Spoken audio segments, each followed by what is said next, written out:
Olá pessoal, bem-vindos ao Homeoplace. Hoje nós retomaremos o estudo do Organon, agora com os parágrafos 15 e 16. Mas antes de adentrarmos no estudo desses parágrafos propriamente, eu gostaria de comunicar a vocês que, caso tenha algum tema específico envolvendo homeopatia, sobre os quais vocês gostariam de ouvir, caso haja alguma matéria médica que desperta bastante curiosidade ou muitas dúvidas, vocês podem propor que esses assuntos sejam postados aqui no canal sob a forma de um vídeo específico através dos comentários. Então, caso haja algum assunto de interesse de vocês que ainda não tenha sido abordado aqui no canal, por gentileza, sintam-se à vontade de colocar aqui abaixo na aba de comentários, ok? Pessoal, o estudo desses parágrafos, dos dois que vamos tratar hoje especificamente, eles despertam muitas dúvidas, eles despertam muitas divergências, tendo em vista que serão os primeiros parágrafos em que Hahnemann vai tratar mais especificamente desse universo intangível, impalpável, que muitas pessoas confundem com superstição, misticismo. Por isso que, para evitar a fuga total da objetividade, eu vou buscar trazer exemplos a vocês, na medida do possível, de como toda essa mecânica sutil funciona. Trarei o parecer de autores já consagrados no meio homeopático e, obviamente, trarei também a minha visão pessoal em relação a esses assuntos, principalmente a minha visão balizada pela minha experiência, pelas minhas percepções. Os assuntos sobre os quais vamos tratar hoje, pessoal, eles não estão dentro de um corpo de conhecimentos fechado. Então, boa parte dos assuntos que eu vou abordar aqui, eles ainda estão em fase de investigação, são alvos de inúmeros debates. Então, o que eu quero dizer com isso é que não há um consenso sólido em torno desses temas que vamos debater aqui hoje. Hoje estaremos basicamente naquele limbo, naquela linha muito tênue que separa o campo científico do campo da espiritualidade, se é que podemos denominar assim. Então me acompanhem, vamos analisar agora primeiramente o parágrafo 15. O parágrafo 15, ele nos diz: a perturbação mórbida da força vital, que, invisível no interior do nosso corpo, o anima, e a totalidade dos sintomas perceptíveis externamente decorrentes dessa perturbação constituem um todo. São uma só e mesma coisa. Sem dúvida, o organismo é um instrumento material da vida, porém não podemos concebê-lo sem o dinamismo perceptor e regularizador que o anima. De forma análoga, a força vital é inconcebível sem o organismo. Constituem assim uma unidade, mesmo que a separemos em dois conceitos distintos com a finalidade de compreendê-la com mais facilidade. Pessoal, o que esse parágrafo está nos dizendo é que não existe separação entre força vital e corpo material. Na verdade, o título desse parágrafo é justamente esse: a unidade força vital e corpo material. Essa visão fragmentada, segmentada, muito dela foi fruto da própria visão alopática. Até quando os médicos estão em fase de formação, estão estudando o organismo humano, eles separam o corpo humano em vários sistemas específicos, e esses sistemas eles vão corresponder a uma especialidade. Portanto, vocês sabem bem que existe um médico que só trata do sistema endócrino, por exemplo, endocrinologista. Existe um profissional médico que vai tratar apenas do sistema circulatório, normalmente é o cardiologista, mas ainda existem outras subdivisões. Às vezes existe um especialista que vai tratar apenas das veias e assim por diante. Mas ok, mesmo para o médico, a visão de que o corpo humano ele constitui um todo, que não pode ser visto separadamente, muitas vezes ali um problema no coração, ele é fruto de um problema renal e assim por diante, essa correlação ela já é palpável para a medicina hoje em dia. Nós estamos falando aqui mais especificamente daquilo que consideramos mais subjetivo e a associação disso, que nós chamamos de subjetivo, com o corpo material. Por exemplo, a medicina moderna ela ainda tem dificuldades de aceitar que os nossos pensamentos e as nossas emoções, elas desencadeiam determinados efeitos no nosso corpo físico, mesmo, pessoal, que nós tenhamos exemplos extremamente palpáveis, como é o exemplo da excitação sexual. Se você olha uma imagem erótica e sente uma excitação sexual, seu organismo começa a responder mediante aquela imagem que você observou. Isso é uma clara evidência de que os seus pensamentos, suas emoções, seus impulsos estão interligados ao seu corpo físico. Hahnemann, no próprio Organon, ainda traz o exemplo de alguém que observa uma cena asquerosa, desperta nojo na pessoa que ela está olhando e ela vomita. Não passou nada da imagem para a pessoa, não houve passagem de algo material, de algo que eu possa quantificar. Mas mesmo assim, bastou o estímulo visual para que eu desenvolvesse o impulso de vomitar e vomitasse, ou seja, mais um exemplo de um estímulo externo sutil que me despertou alguma emoção de repulsa, e essa emoção ela desencadeou essa resposta fisiológica do vômito. Alguns profissionais da saúde hoje também já admitem com maior desembaraço, sem tanta resistência, que o teor de estresse sobre o qual você está submetido pode desencadear sequelas no seu sistema imunológico. Portanto, se você está tendo infecções constantes, hoje em dia você já vê um médico perguntando: você tem estado muito estressado? Como está o seu âmbito emocional? Algum problema pessoal que você está enfrentando? Enfim, já há uma certa receptividade. Não é uma plena receptividade, pelo menos não como deveria ainda, mas nós já percebemos alguma abertura, alguma aceitação de que, de fato, o âmbito emocional e o âmbito mental está acoplado ao âmbito físico. Você acorda de um sonho, acorda de um pesadelo e percebe que o seu coração está batendo aceleradamente. Ou seja, o seu coração, que é algo palpável, material, um órgão material, ele acelerou o seu ritmo em função de um sonho, em função de uma resposta imagética fruto do seu inconsciente. Falando de algo que diz respeito aos nossos dias, nós temos hoje a famosa fadiga adrenal. Hoje todos os médicos já reconhecem que a fadiga adrenal ela é fruto de uma descarga excessiva em longo prazo de cortisol. Mas qual que é o gatilho para que essa descarga ocorra? São fatores emocionais. Normalmente um estresse muito forte ao qual a pessoa está se submetendo com bastante frequência.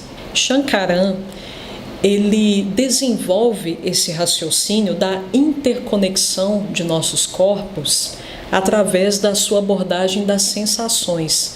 Porque, segundo Shankaran, se a sensação primordial dos sintomas do indivíduo é, por exemplo, a sensação de pressão, de aperto, essa mesma sensação ela será perceptível nos sintomas físicos do indivíduo, ou seja, psicologicamente a pessoa sente a sensação de estar sendo oprimida, pressionada. Então, consequentemente, essa sensação ela vai ser trazida para os seus corpos mais densos. Se você pedir para esse indivíduo descrever sua dor, segundo o raciocínio de Shankaran, ele vai descrever a sua dor como sendo também uma dor pressiva, uma dor que o aperta o ponto afetado, o ponto dolorido. Então, segundo Shankaran, as sensações primordiais que o indivíduo está vivenciando, elas se repercutem do âmbito mais sutil ao âmbito mais denso. Ela não modifica a sua natureza, ela simplesmente se propaga dos corpos mais sutis para os mais densos. No entanto, o que são as emoções? O que é a mente? O que é o inconsciente? Será que esses domínios, eles configuram também o seu próprio corpo? Ou seja, será que nós temos um corpo mental, um corpo emocional, também conhecido como corpo astral? Será que também temos uma alma superior? Será que há outros domínios similares ao corpo físico, porém mais sutilizados? É sobre isso que vamos tratar nesse vídeo especificamente. E nesse caso, pessoal, devemos levar em consideração o corpo de conhecimentos que estão disponíveis aí para a humanidade há milênios. Estamos falando aqui das filosofias orientais, principalmente, as filosofias hindus, chinesas, que já nos dão um parecer acerca desses assuntos há muito tempo. Então, há registros de que tanto a medicina indiana quanto a chinesa já sabiam da existência desses corpos sutis e, mais ainda, especialmente a medicina chinesa, já reconhecia uma anatomia sutil. Da mesma forma que temos canais para distribuir o nosso sangue através de veias, artérias, temos também, segundo a medicina chinesa, uma contraparte sutil de tudo isso, que seriam os meridianos energéticos, para os indianos as chamadas nadis. O terapeuta homeopata Tom Jensen, ele escreveu um livro magnífico chamado Fighting Fire with Fire, e nesse livro Tom Jensen ele traz a abordagem da antroposofia, da divisão dos corpos. E nessa obra, Tom Jensen, ele diz que se utiliza dessa subdivisão dos corpos mental, astral, hiperconsciência e assim por diante, ele se utiliza dessa divisão dos corpos exatamente por isso permitir que ele detecte onde exatamente está a fonte da mazela que o indivíduo está experimentando. Então, se eu sei que se trata de uma mazela emocional, eu vou buscar tratar o seu corpo astral, a sua contraparte astral. Se eu sei que se trata de um distúrbio mental, então certamente eu preciso empregar uma homeopatia cuja dinamização adequada acessará o seu corpo mental. Se a mazela em si estiver no corpo do inconsciente, no seu inconsciente, então utilizaremos uma homeopatia que acesse o seu sistema de crenças a fim de dissolver ou harmonizar o sistema de crenças nocivo. Portanto, essa subdivisão, segundo Tom Jensen, nos permite fazer uma prescrição mais assertiva na fonte do problema do nosso paciente. Segundo a perspectiva da antroposofia, essa é inclusive uma página dessa obra de Tom Jensen que eu citei, o corpo mais denso é justamente o corpo físico, vocês podem ver ali, é o corpo material, o esqueleto, os sentidos, os 5 sentidos conhecidos. Logo, a camada imediatamente mais externa, representada pelo corpo etérico, ou corpo da vida. Esse corpo etérico, ele já se trata de um sistema sutil, então ele é responsável pelo crescimento, pela cura, procriação, restauração. A camada imediatamente a seguir, aí sim temos o corpo astral, também conhecido como corpo da alma. Nossos instintos, pensamentos, nossa vontade, emoções, nossa sensorialidade. Agora, a camada mais externa, representada pelo corpo mental, ou eu sou, é a individualidade do ser humano, corpo individual humano, sua individualidade no sentido mais sutil do termo. A habilidade de reconhecer o seu eu sou, a sua autoconsciência. Então, os corpos que vamos trabalhar aqui hoje, que vamos abordar, serão apenas esses 4. Há outros, segundo principalmente a filosofia hindu, mas a título didático trabalharemos apenas com esses 4. Pessoal, vamos abordar primeiramente essa camada nossa mais densa, que é o corpo físico. E mesmo o corpo físico, a nossa medicina moderna vem descobrindo cada vez mais a respeito dele. Então, estamos longe ainda de esgotar os conhecimentos acerca do corpo físico. Só que pensem bem, pessoal, se o corpo físico, que contém os esqueletos, contém os músculos, os tecidos, os fluidos, se tudo isso fosse o bastante para assegurar a vida, então, por exemplo, um corpo morto, ele não deveria estar morto efetivamente, porque está tudo ali, está a pele, os músculos estão ali, o coração, o cérebro está ali. Vamos pegar um cadáver em perfeitas condições. Por que ele não está vivo, sendo que, em tese, está tudo em ordem? É porque falta naquele organismo isso que Hahnemann chama de força vital. E, principalmente, não está presente nesse corpo o corpo etérico, sobre o qual vamos tratar agora. Segundo a antroposofia, pessoal, o corpo etérico, que é esse corpo que está imediatamente além do nosso corpo físico, ele tende a ser um pouco maior nas mulheres e mais atrofiado nos homens. Isso porque o corpo etérico, ele é responsável pelo crescimento e pela procriação. O corpo etérico, pessoal, ele é alimentado principalmente quando dormimos. É por isso que uma criança que não dorme tão bem, que não dorme completamente no escuro, como é recomendado, ela tende a não se desenvolver tão bem, ela tende a não crescer tanto, razão pela qual é tão importante o sono, porque aí sim o nosso corpo etérico, responsável pelo nosso crescimento ou pelos reparos que eventualmente se façam necessários, é justamente nesse momento que ele tem as suas capacidades de manifestação mais pronunciadas. Segundo a antroposofia, esse mesmo corpo etérico está presente ainda nas plantas. Nós temos uma manifestação fisiológica que é atribuída ao funcionamento do corpo etérico, que é a nossa famigerada febre. A febre, pessoal, ela não é um sintoma benquisto de forma alguma, tendo em vista que principalmente as crianças, quando elas manifestam febre, um dos principais impulsos dos pais, é quase automático, é justamente ministrar para essas crianças um antipirético. Os pais sequer pensam num plano B, numa forma de apenas administrar aquela febre. Mas a febre, ela é um dos principais mecanismos de reação do nosso organismo, mecanismo natural de reação do nosso organismo para expulsar toxinas ou agentes patológicos, o que está perturbando a força vital efetivamente. O corpo etérico, pessoal, como vocês podem deduzir, ele ainda é um sistema denso. Ele está muito próximo ainda do corpo material, do nosso corpo físico. E é ele, como eu já mencionei anteriormente, que pode ser considerada a nossa força vital. Quando o corpo etérico abandona o corpo físico, nós temos a morte propriamente.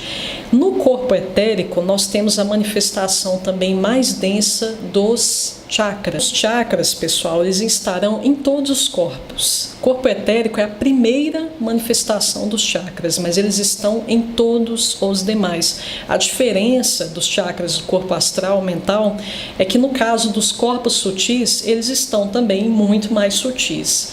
Mas lembre-se de uma frase, inclusive, da Cabala, que é extremamente conhecida, que diz o seguinte: tudo que está em cima está embaixo.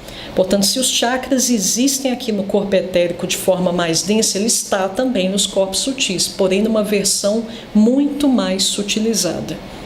Ah, Letícia, já ouvi falar de aura. O que é a aura? A aura é esse corpo etérico que você está descrevendo? Não, pessoal. A aura, ela inclusive é uma irradiação energética que ela permeia todos esses corpos que estamos falando aqui. Então, ela não é uma realidade restrita nem ao corpo físico, nem ao corpo etérico, nem apenas ao corpo astral. Ela é uma irradiação, uma emanação de energia que percorre todos esses corpos, não está restrita a nenhum corpo energético específico. A aura, pessoal, para que vocês saibam exatamente do que se trata, a aura, ela é uma emanação, uma irradiação de energia que basicamente ela diz em que condições está o seu corpo energético. Então, por exemplo, se uma lâmpada, quando a lâmpada está muito nova, vocês colocam ela lá no bocal, instalam tudo direitinho, apertam o interruptor e acende, como ela não está gasta, ela está novinha, você liga, você percebe que a irradiação luminosa dela é a melhor possível. À medida que ela vai se tornando mais gasta, a irradiação luminosa é menor. E aí você sente a necessidade de ir até o supermercado, comprar uma nova e instalar para ter a mesma irradiação. Ou seja, a aura funciona exatamente da mesma forma. Ela é uma espécie de medidor da qualidade vibracional do indivíduo. Então, se, por exemplo, o indivíduo ele está com os chakras limpos, desbloqueados, a tendência disso é que sua aura se torne cada vez maior. A aura dos avatares, dos seres iluminados, pessoal, ela é tão grande, a irradiação em termos espaciais, ela é tão grande que ela pode muitas vezes, pessoal, sem exagero, atingir raio de quilômetros. Portanto, a aura fala justamente da qualidade vibracional desses seres. Em geral, quanto maior a aura, maior a qualidade dos seus chakras e principalmente o tamanho dos chakras. Uma aura maior também denuncia chakras de maior dimensão. Letícia, onde estão esses dados? Pessoal, um dos terapeutas que tratou desse assunto com maior propriedade, inclusive tendo o devido cuidado de coletar dados registrados, documentados adequadamente de uma forma mais científica possível, foi o mestre Choa Kok Sui. Ele era um terapeuta prânico, faleceu há pouquíssimo tempo, um terapeuta prânico filipino. Eu já indiquei inclusive algumas obras dele aqui no canal. Choa, todos os livros que ele escreveu são de uma linguagem extremamente didática, extremamente simples, e para chegar a certas conclusões em relação ao funcionamento dos chakras, da aura, todos esses assuntos em geral, para ele chegar a essas conclusões, ele utilizava 2 clarividentes, que são pessoas que têm capacidade de visualizar esses corpos sutis, o funcionamento dos corpos, têm essa capacidade de uma forma mais privilegiada. Então eles conseguiam visualizar. E Choa confiava muito no parecer desses 2 clarividentes com os quais ele trabalhava, porque normalmente quando ele ia fazer alguma experiência, ele isolava esses 2 clarividentes. Então, um passava uma determinada informação para ele do que estava vendo e o outro passava uma outra opinião. Só que, no entanto, ele percebeu que, mesmo separados, os dados trazidos por esses clarividentes, eles batiam. Então, ele pôde chegar a conclusões mais sólidas acerca de como se dá o funcionamento desses planos sutis no ser humano. Pessoal, vamos agora ao corpo astral, que, segundo a antroposofia, é maior no homem que na mulher. Na mulher, o corpo etérico ele tende a se apresentar de forma mais acentuada, e no caso do homem, isso se dá com o corpo astral. Existe um remedinho muito utilizado pelas mulheres que causa uma hipertrofia de seus corpos astrais, segundo Tom Jensen, que são os anticoncepcionais. Mas vamos voltar a esse assunto no futuro. O corpo astral, pessoal, ele é responsável pelos nossos impulsos, pelas nossas emoções, pelos nossos desejos. Isso tudo é sinônimo de algo que vocês sabem muito bem o que é, o nosso chamado ego. Então, o corpo astral ele vai governar o desejo de construir, o desejo de avançar, o desejo de ganhar poder. Essas são características tipicamente masculinas, por isso que o corpo astral ele é muito mais desenvolvido no homem que na mulher, naturalmente. Porque, pessoal, se a mulher ela se utiliza por muito tempo de anticoncepcionais, ela tende a matar o seu corpo etérico, suprimir o seu corpo etérico e exacerbar o seu corpo astral. Porque o corpo etérico, pessoal, quando ele é estimulado com anticoncepcionais, nós excluímos do corpo etérico uma propriedade, que é a propriedade da procriação. Isso é uma característica inerente do corpo etérico, ou seja, eu nego essa atribuição ao corpo etérico, portanto, ele involui. Agora, por outro lado, se a mulher ela perde o impulso da procriação, ela perde uma grande atribuição natural a ela, ou seja, ela se masculiniza de certa forma. Tanto é fato, pessoal, que se a mulher ela toma anticoncepcionais, na verdade, o que ela está buscando é uma espécie de pragmatismo, é uma espécie de praticidade muito grande e, com isso, ela fere, ela interrompe seus ciclos naturais. Ao amputar boa parte da sua feminilidade, o seu corpo astral adquire agora uma dimensão maior. Portanto, serão mulheres que tenderão a dirigir muito mais da sua atenção ao trabalho, à execução, à praticidade excessiva. São mulheres que têm muita dificuldade com o ato de se doar. Mulheres que usam anticoncepcionais por muito tempo, elas tendem a se tornar mais reservadas, menos expressivas, menos afetuosas, sem falar, pessoal, que como se trata de medicamentos que vão alterar o sistema endócrino, obviamente, isso é sinônimo de uma outra possibilidade, a depressão. Agora sim, pessoal, vamos ao corpo mental. O corpo mental, ele encerra não apenas os pensamentos, mas ele encerra também uma atribuição que acredita-se seja uma exclusividade humana, que é a autoconsciência, a consciência de si e do mundo que o cerca. Essa consciência, pessoal, ela pode ser desenvolvida. A partir do momento em que ela é mais e mais desenvolvida, o corpo mental ele se sereniza, e ao se serenizar, ele abre a possibilidade do ser humano alcançar, por fim, o contato com a sua alma superior. Quando o corpo mental ele está muito agitado, como se dá na maior parte do tempo em relação à humanidade de forma geral, ele se assemelha muito a um rio em estado de turbulência. Imagina que embaixo desse rio existe um tesouro, um diamante, enfim. Esse diamante, esse tesouro que está lá embaixo, ele só será visível depois que essa turbulência parar.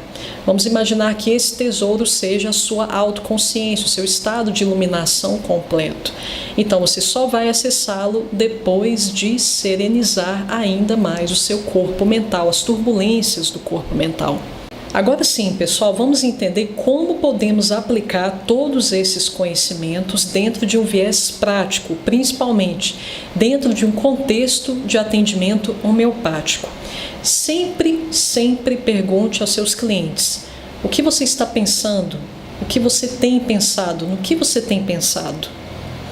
Se a resposta ela denunciar que a pessoa está tendo desequilíbrios nos seus pensamentos, no teor dos seus pensamentos, então podemos deduzir a partir daí que o seu corpo mental está danificado. Quais são os seus desejos? O que você está sentindo? De acordo com a resposta do indivíduo acerca do que ele está sentindo, você pode deduzir que há mazelas no seu corpo astral. Quais são os seus desejos, o que você aspira, o que você quer para a sua existência? A partir do que vier, você pode identificar ali um sistema de crenças determinado e, portanto, você sabe que a mazela provavelmente ela está alcançando uma hierarquia muito mais profunda, que é a hierarquia do seu inconsciente. E dessa forma, pessoal, vocês podem estabelecer uma estratégia de tratamento mais precisa. Claro que nós devemos considerar o todo. Na verdade, esse parágrafo do Organon ele enfatiza justamente isso. Mas nós devemos sempre perseguir qual é a raiz do problema. A raiz do problema veio a partir de um pensamento que eu tive, veio a partir de um medicamento que eu tomei, ela veio a partir de um desejo que eu comecei a nutrir, que eu comecei a gestar no meu sistema, na minha mente, enfim.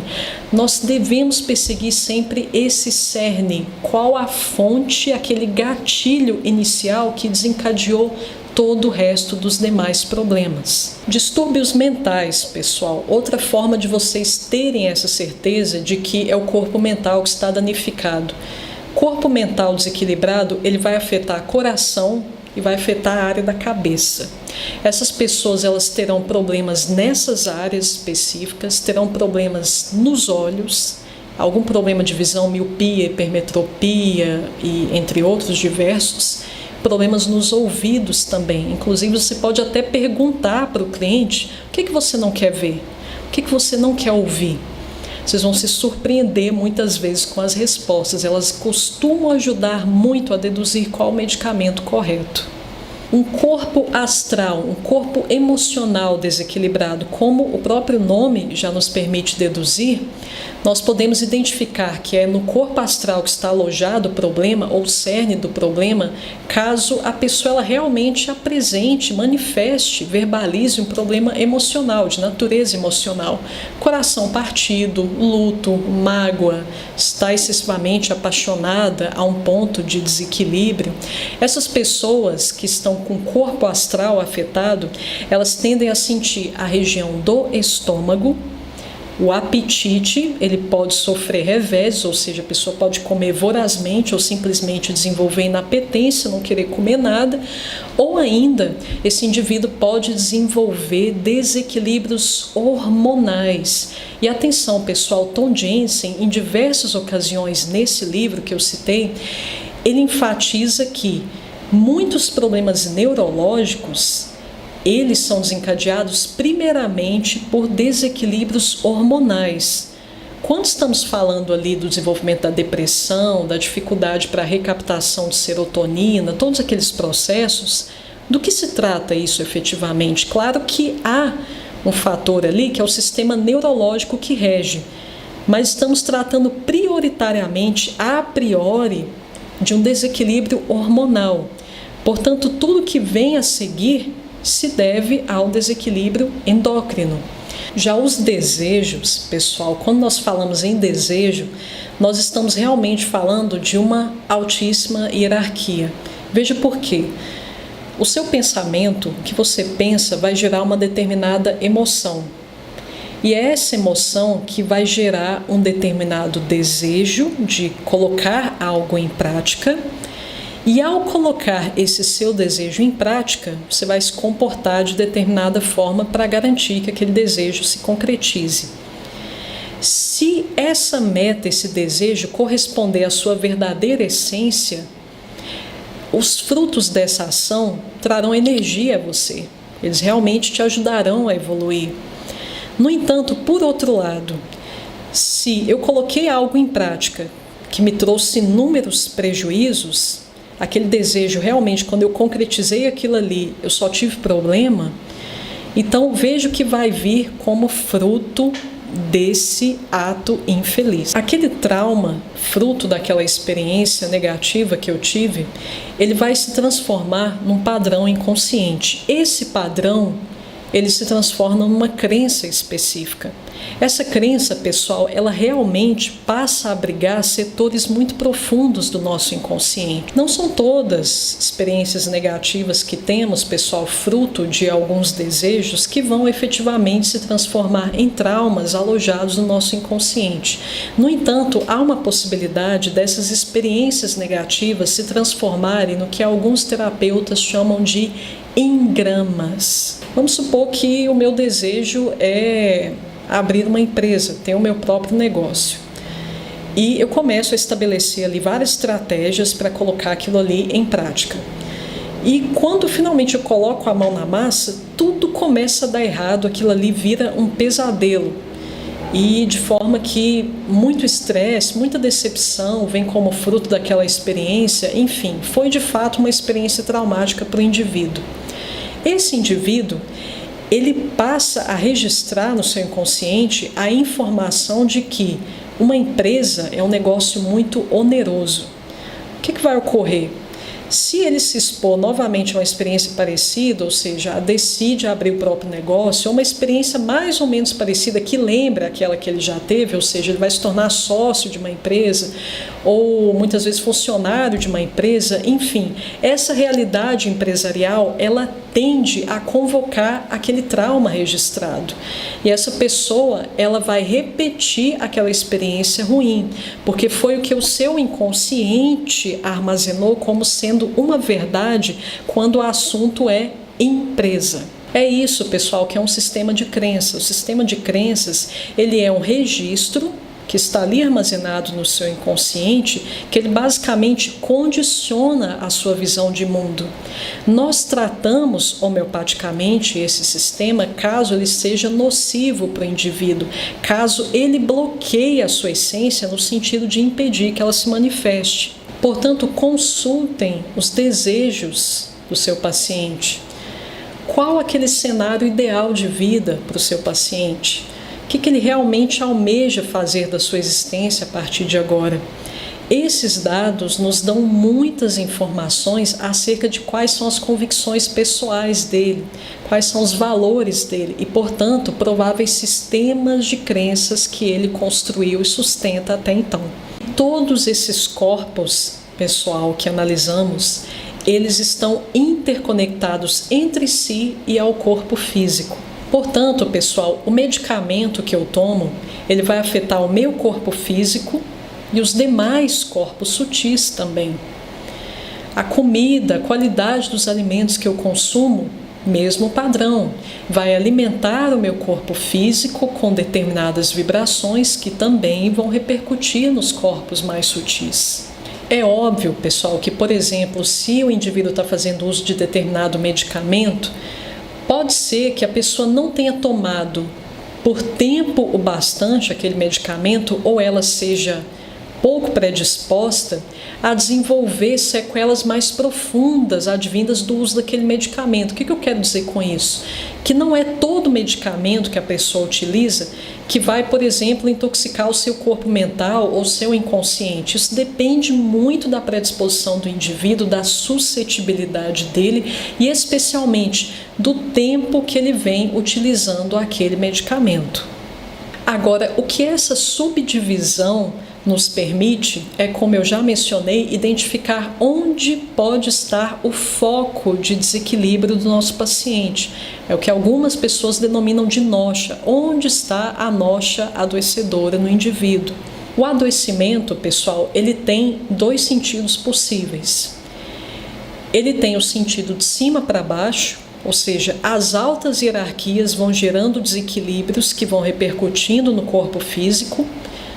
Ou o adoecimento também pode seguir o sentido inverso, ou seja, alimentação inadequada, medicamentos que eu estou fazendo uso, implantes, transplantes de órgãos aos quais eu já me submeti, enfim, atos experimentados fisicamente vão desencadear sequelas no meu corpo físico e a partir do corpo físico vão começar a afetar os corpos sutis, ou seja, isso nos leva a deduzir que a raiz dos desequilíbrios nem sempre se dá na alta hierarquia. Eu preciso entender sempre qual foi o gatilho, desde quando o indivíduo começou a perceber aqueles sintomas, a se tornar quem ele se tornou e assim por diante. Pode ser, pessoal, que a pessoa esteja desequilibrada em função de um trauma que ela registrou como uma crença, como mencionamos anteriormente.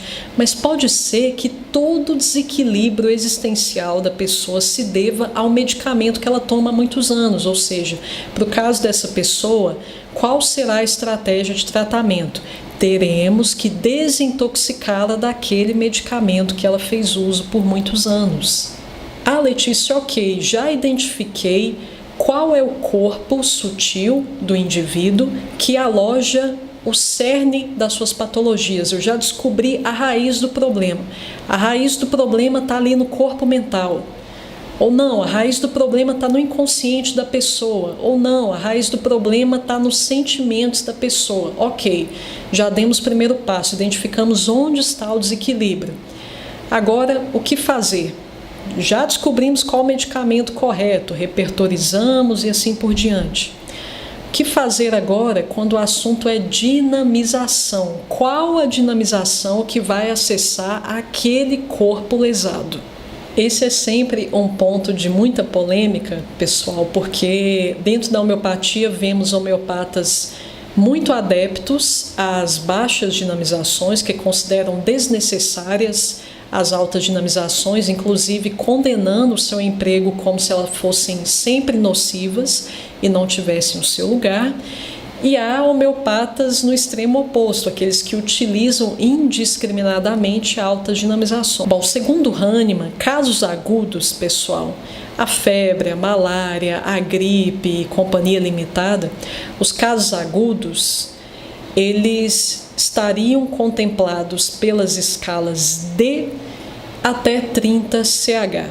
Casos crônicos, de 12 CH em diante. Convencionou-se que apenas de 50 CH em diante, sempre em doses únicas, ok, pessoal? Só enfatizando, você não vai fazer uso dessas dinamizações altas todos os dias, sempre em doses únicas.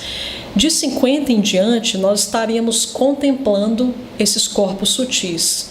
Ou seja, eu só passo a acessar o etérico, o astral, o mental, a essência do indivíduo, seu inconsciente, a partir de 50 CH. Quem estuda Schouten, Shankaran, o próprio Tom Jensen, chegam facilmente à conclusão que eles empregam majoritariamente, na esmagadora parte do tempo, eles utilizam apenas altas dinamizações. O que eu quero dizer com alta? De 250 CH em diante. Pessoal, Tom Jensen, ele trouxe uma explicação muito interessante acerca da predileção dele em relação às altas dinamizações. Eu sou adepta, sim, pessoal, das altas dinamizações em doses únicas, sempre, em casos crônicos e em casos em que eu sinta que realmente o problema ele é muito mais profundo, ou seja, é um sistema de crença sustentado pelo indivíduo, é um trauma específico, é uma visão de mundo distorcida. Eu sinto que as altas dinamizações elas transformam muito mais efetivamente o indivíduo quando o foco do problema são esses que eu citei. Casos agudos, pessoal, baixas dinamizações, elas atuam muito bem. Não há necessidade realmente, nesses casos, segundo a minha experiência, de se utilizar altas dinamizações. Só que voltando aqui à predileção de Tom Jensen pelas altas dinamizações. Tom Jensen nos diz, pessoal, que as altas dinamizações, elas conseguem realmente traduzir o que é de fato a homeopatia, o que é de fato um remédio, um medicamento homeopático. Segundo seu raciocínio, apenas quando estamos nesse domínio das altas dinamizações, ou seja, de 50 CH em diante, nós temos ali apenas o registro informacional do medicamento. De 50 para baixo, ou nós podemos ainda ter algum registro molecular dos medicamentos, ainda resta alguma matéria, no caso da escala DH, muitas vezes nós ainda encontramos, ou muitas vezes ainda há o registro eletromagnético do DNA de algumas substâncias utilizadas ali, enfim, ainda há traços, nem que muito sutis, de materialidade nesses medicamentos, nessas dinamizações. Todavia, quando subimos muito a dinamização de 50 em diante, não resta nada nesses medicamentos a não ser o que Jensen chama de vacuum, vácuo. Tradução literal seria vácuo. O que significa vácuo? Nesse caso, nesse contexto especificamente, informação apenas. Segundo o raciocínio de Jensen, quando estamos administrando medicamento que contém apenas vácuo, esse medicamento ele tem um poder maior de absorver todo o desequilíbrio representado por aquele medicamento no indivíduo. Por exemplo, se eu ministro para o indivíduo mercúrios 1M, 1000 CH para esse indivíduo, esse medicamento, mercúrios, nessa dinamização, ele passa a ter a capacidade de sugar, de absorver, de extirpar toda a mercuriosidade do indivíduo. Então, a capacidade de retirar todo o registro mercúrios do indivíduo se torna maior em altas dinamizações, quando estamos aqui no domínio da informação apenas, sem qualquer registro de partículas efetivamente. E aí muitas pessoas, ainda contaminadas pela visão materialista, muitas vezes podem contra-argumentar: ah, Letícia, mas como é no vazio que pode estar o verdadeiro potencial da homeopatia? E aí eu te pergunto, o universo ele é composto mais por materialidade ou por vazio? Na verdade, nada mesmo existe muito mais na matéria do que no vazio. Se nós formos levar em consideração a quantidade de espaços vazios, sem nada, entre aspas, em relação ao que nós conhecemos como matéria, como algo palpável. A ciência, principalmente a nossa ciência moderna, ela ainda tem o péssimo hábito de taxar algo como inexistente ou inútil, desde que ela não possa quantificar, mensurar ou lançar alguma conceitualização a respeito. Mas, na verdade, hoje cada vez mais se sabe que nesse chamado nada existe muito mais do que podemos imaginar. Vamos agora, pessoal, ao parágrafo 16. Parágrafo 16, ele vai nos dizer o seguinte: sendo a força vital um poder dinâmico, só pode ser afetada por influências nocivas sobre o organismo sadio produzidas por forças externas agressoras que perturbem o harmonioso funcionamento da vida de modo imaterial. De maneira análoga, todas essas desordens patológicas só podem ser removidas pelo poder imaterial dos medicamentos sobre a força vital que o persegue, graças à faculdade sensitiva dos nervos existentes em todo o corpo. Perdão ali acima, pessoal, que o percebe. Somente desta forma, ou seja, através de sua ação dinâmica sobre a força vital, o remédio poderá estabelecer a saúde e a harmonia vital. E isso será possível assim que as mudanças sobre a saúde do indivíduo, perceptíveis aos nossos sentidos, tenham revelado ao médico, particularmente observador e investigador, a doença tão completamente quanto necessária para permitir-lhe que a cure. Pessoal, a síntese desse parágrafo é a seguinte: se algo imaterial causa doença, então a recíproca também é verdadeira. Algo imaterial propicia a cura. Lembrar que Hahnemann, pessoal, ele morreu desenvolvendo ali nos últimos anos de sua vida a escala LM.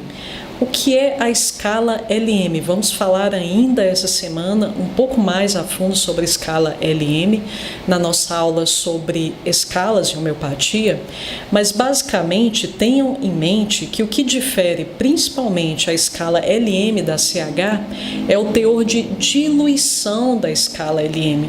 A escala LM ela é muito mais diluída que a escala CH. Mais uma vez adentramos daquele universo do nada, do supostamente nada, como algo cada vez mais diluído, com cada vez menos matéria detectável, pode ter um poder curativo ainda maior.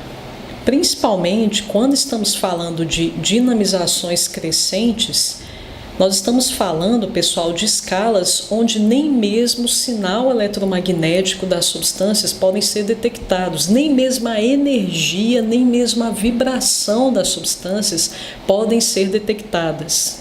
O virologista francês Luc Montagnier, ele trouxe para a gente, na época, uma resenha muito polêmica, uma análise muito polêmica, envolvendo a confirmação de que em 18CH havia sido detectada o sinal eletromagnético do DNA, mas não propriamente o DNA. O DNA não estava presente, mas sim o seu sinal.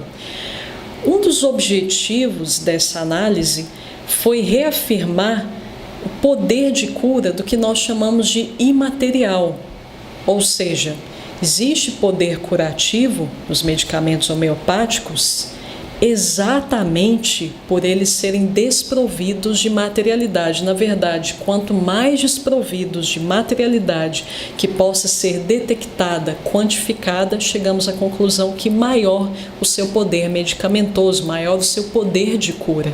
Ah, Letícia, mas se estamos falando de algo imaterial, obviamente não estaríamos falando de outras possibilidades além dos medicamentos homeopáticos. Esse é o ponto, pessoal. Nós temos vários tipos de terapias que lançam mão de estratégias sutis de emanação de energia, emanação de vibrações, ou seja, emanam fluidos imateriais para o paciente a fim de curá-lo. É por isso que essas terapias elas apresentam um potencial de êxito, um potencial curativo muito maior em relação aos métodos tradicionais. O ponto aqui, na verdade, é que o universo como um todo ele é pura energia, ele é pura vibração. Quando nós ingerimos algum alimento, ingerimos alguma substância, inclusive um medicamento alopático, não é a substância química que compõe aquele alimento que causa determinados distúrbios, sequelas, efeitos, sensações no nosso organismo, e sim a vibração que esses componentes emanam. Alguns exemplos de terapias que podem ser empregadas para harmonizar a força vital do indivíduo, sua energia vital, seu campo vital. Nós temos a hipnose, que inclusive acessa o inconsciente, dependendo da proficiência, da competência do hipnólogo. Muitos conseguem reprogramar o inconsciente dos seus clientes. Temos também a cura prânica, que consiste em emanações de energia diretamente nos chakras que o terapeuta considera afetados durante o procedimento. Temos a famigerada meditação. A meditação, pessoal, ela atua prioritariamente no corpo mental. Só que o corpo mental, nós percebemos que ele ocupa uma alta hierarquia e a cura se processa de cima para baixo, ou seja, equilibrando o corpo mental, automaticamente o astral, o etérico, o corpo físico vão se harmonizando. Bastante atenção que eu percebo muitos equívocos quando o assunto é meditação, por que a meditação funciona, enfim. Meditação, pessoal, não é você refletir acerca de algum assunto. Meditação não é visualização, meditação não é imaginação. Na verdade, a meditação é justamente o vazio. É justamente a ausência de qualquer estímulo. Todo o propósito da meditação, da verdadeira meditação, gira em torno de alcançar esse bendito silêncio interior, vazio, vácuo interior, onde não existe absolutamente nada. Nenhuma sensação, nenhuma emoção, nenhum pensamento, estímulos de qualquer natureza. Qual que é o intuito de tudo isso? Enxergar aquele bendito diamante no fundo do lago, que você não enxerga exatamente por você estar causando ali uma série de turbulências na superfície do lago. Então, quando você está ali naquele estado de completo vazio, completa união com o todo, nesse ponto sim você consegue alcançar aquela sua verdadeira essência, o que nós chamamos de eu sou. Por isso, pessoal, que a meditação ela é tão poderosa, porque assim como as altas dinamizações dos medicamentos, ela também atrai com a conexão do indivíduo com o que é considerado vazio. Não podemos deixar de mencionar a prece. A prece se trata basicamente de uma evocação da energia do momento que você gostaria de gerar na sua circunstância atual. Por exemplo, se eu estou doente, faço uma prece para obter saúde, eu evoco a energia da saúde para o meu campo.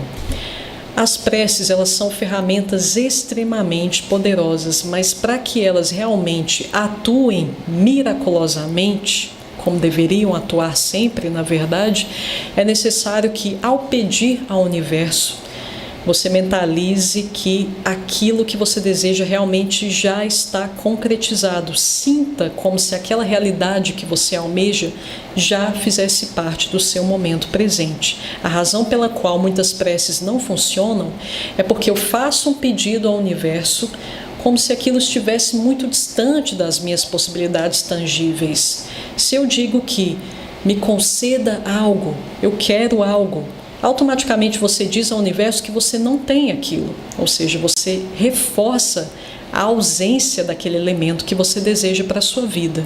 Então a prece, na verdade, é uma evocação de determinada energia e é necessário que você sinta essa energia como se já fizesse parte da sua vida atualmente. E por último, vamos falar aqui do poder da imaginação.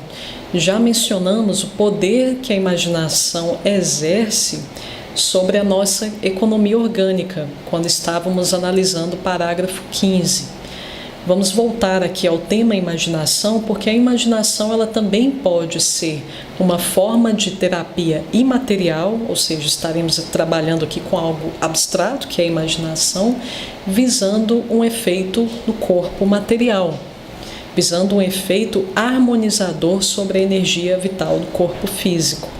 A imaginação, pessoal, ela é uma das formas de se acessar o âmbito inconsciente. Tanto é fato que, normalmente, em algumas sessões de hipnose, o paciente é sugerido a imaginar determinados cenários, imaginar determinadas pessoas dentro de um contexto que lhe agrade e lhe seja benéfico para a sua harmonização. E o poder curativo da imaginação não reside apenas no fato dela acessar o inconsciente, e sim pelo fato de que o hipotálamo ele também recebe muito bem os estímulos das imagens. Em suma, pessoal, o hipotálamo ele funciona como uma espécie de interface entre o sistema endócrino e o sistema neurológico.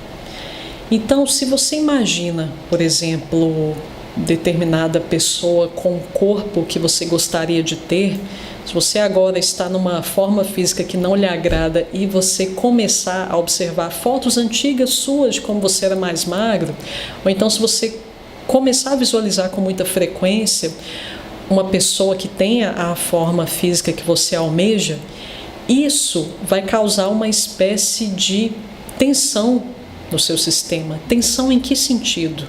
Você está numa determinada condição, ou seja, esse é um dos polos da sua existência atualmente, mas o polo que você visa é o da pessoa em boa forma. E você constantemente observa imagens dessa pessoa com uma boa forma física, de acordo com seus parâmetros. Você observa essa imagem incessantemente, ou seja, é criada uma tensão entre a sua realidade presente que não está te agradando e aquela realidade ideal, que corresponde à imagem que você visualiza com frequência. E você visualiza mais e mais, imagina mais e mais você dotado daquela forma física que tanto te agrada. O que ocorre é que a tensão em relação ao que você deseja, ela é muito maior. Ou seja, o seu corpo ele vai tender a trabalhar no sentido de concretizar aquela imagem. Perceba, o seu hipotálamo responde muito bem com imagens.